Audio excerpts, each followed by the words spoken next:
শেরপুরে রাজনীতির ময়দানে নতুন সমীকরণ।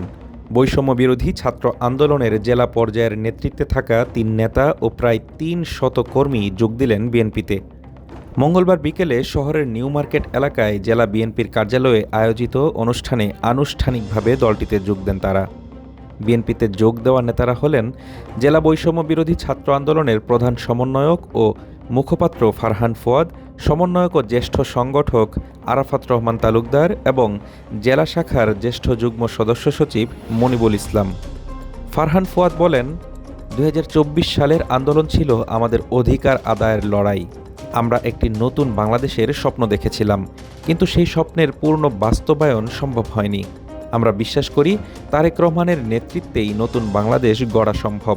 সেই লক্ষ্যেই আজ আমরা বিএনপিতে যোগ দিয়েছি।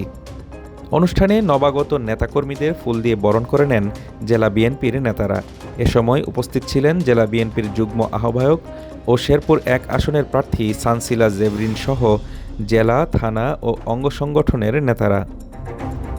বিএনপি নেতারা বলছেন, এই যোগদানের মধ্য দিয়ে শেরপুরে বিএনপির সাংগঠনিক শক্তি আরও বাড়বে বলে আশা করছেন তারা। Desk report, Dhaka today.